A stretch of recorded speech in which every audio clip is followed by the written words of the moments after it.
só, voltando à questão da prisão em segunda instância, houve essa, Fernando. A Thaís Moia me alertou aqui com uma publicação que acabou de sair no Antagonista, de um senador, senador Oriovisto Guimarães, dizendo à Gazeta do Povo que nós vamos ter prisão em segunda instância dentro de 15 dias. Falando que estão ali só de olho nas movimentações, já olhando ali questão de Comissão de Constituição e Justiça e tal. Ele dá o prazo de 15 dias. 15 dias, a segunda condenação do Lula está confirmada no TRF4, né? Mais uma condenação em segunda instância. E eu queria, Fernando, só que você, para fechar esse capítulo aí, falasse o que acontece com as penas, porque o Lula já fazia direito já fazia jus à progressão de regime na primeira condenação. E aí agora, vindo uma segunda condenação, o que acontece? Então, como é que funciona a execução penal no país? Cada cidadão tem uma execução apenas, não importa quantas condenações, quantos processos, quantas sentenças. Saiu sentença de tudo quanto é processo, joga-se para um processo de execução apenas. Todo cidadão tem um. E o que acontece? Você tem uma condenação, você está cumprindo essa condenação, vem outra, a unificação das penas, aí faz um recálculo sobre regime de cumprimento da pena, frações para progressão, livramento condicional, esse tipo de coisa. Então, o que vai acontecer? Com essa condenação do triplex, o presidente Lula estaria no semiaberto, certo? Está livre por causa da decisão de segunda instância. Se vier uma nova condenação, aquela do sítio de Atibaia, ou qualquer uma das outras, sei lá, 8 que podem vir por aí, haverá unificação. E, fatalmente, ele retorna para o regime fechado. E aí, como a gente já disse, retorna no regime fechado, não para a salinha confortável, bacaninha, da Superintendência de Polícia Federal. Não, vai para o presídio. Recebendo estrelas mundiais, internacionais, etc. É outra rotina numa área de segurança máxima, né, Fernando? É outra coisa, o presídio de segurança máxima, especial presídio federal, não sei onde colocaria, de repente na Papuda, mas assim, tem toda uma série de procedimentos, existe a justificativa aberta para que não se receba tantas personalidades, tantas pessoas para além de famílias e amigos cadastrados no presídio, né? O presidente Lula teve muita regalia ali. Não é todo mundo que consegue receber esse tanto de amigo, não. Amigo diferente, a hora que quer e vai e entra. Num quartel, aí é pior ainda. Então, assim, a situação do presidente Lula saindo novas condenações vai ser agravada assim, fatalmente. A unificação das penas, e com a unificação, qualquer condenação que vier, vai sendo unificada as penas. Vai sendo unificada as penas, recalcula o regime de cumprimento, né? Para saber onde é que tem que estar o regime de cumprimento, fatalmente ele retorna para o fechado. Fatalmente. Ô, Fernando, tem um projeto de lei também, já comentou aqui uma vez, você me alertou para ele, do mesmo autor do PL 2418, do monitoramento, o José Medeiros, que é vice-líder do governo na Câmara, então mostrando até o caráter de política governamental na apresentação desse projeto, que visa aumentar, né, o tempo máximo de cumprimento de pena de 30, dos 30 anos atuais, para 50.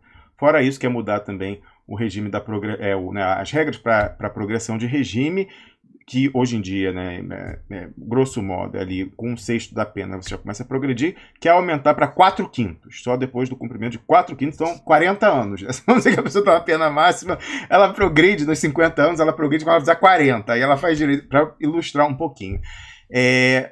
Explica para a gente, já que houve essa polêmica, entre muitas aspas, né, sobre aquela história de regra de execução e se uma nova decisão sobre essa prisão em segunda instância poderia ou não ser aplicada, no caso do presidente Lula, a pessoa consegue direito adquirido, né, a não voltar para a prisão, no caso da alteração dessa determinação de início de cumprimento após a confirmação em segunda instância.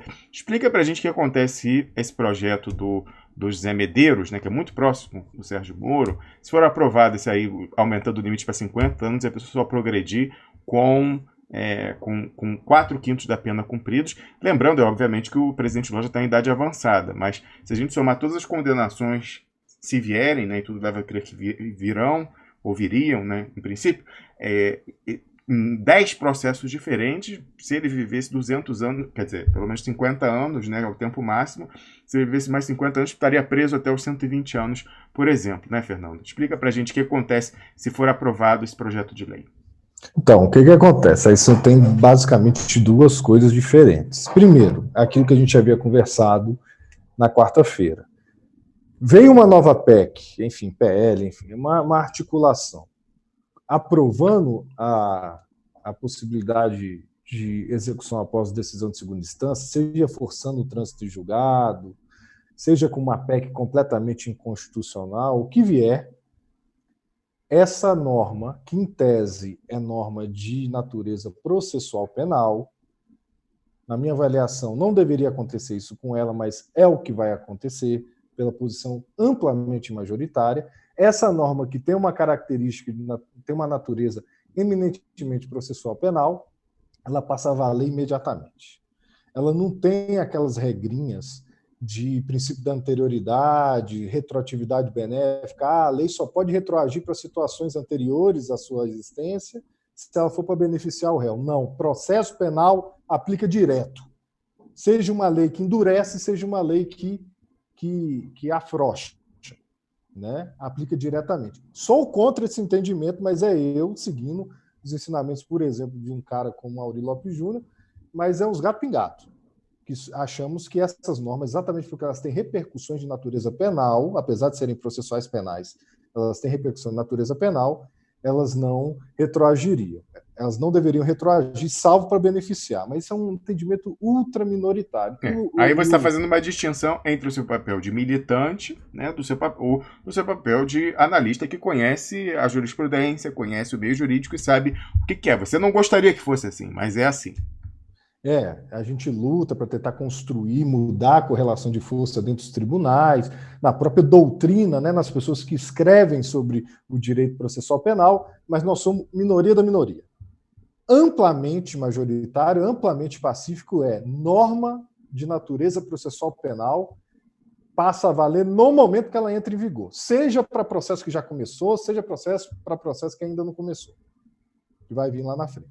Agora, essas normas de aumentar a pena de 30 para 50 anos, de aumentar quantum para progressão de regime, essas normas elas teriam natureza híbrida, natureza penal e processual penal. E quando você tem uma norma híbrida de natureza penal e processual penal, a natureza que é utilizada para fins dos seus efeitos é a natureza penal. Então, havendo esse tipo de modificação, não retroagiria. Só retroagiria para poder beneficiar, ou seja, elas seriam aplicadas para os próximos processos. Sim. Entende? Então, essas daí, em tese, não impactariam nos processos que já começaram na Lava Jato. O que não quer dizer que vem a aprovação desse tipo de coisa, eles tiram da cartola, como tiraram os outros, tiram da cartola um novo processo para o presidente Lula, ele pode tomar na cabeça com essas novas normas, né? Então, assim, essas daí, da modificação da pena de 30 para 50 anos, da modificação do quanto de 1/6 para 4/5, essas daí, em tese, não retroagiria. Agora, aquela lá da prisão em segunda instância, essa sim aplicaria imediatamente. Entende? Muito bem. Ótima explicação aí. Aprendendo junto com todo mundo.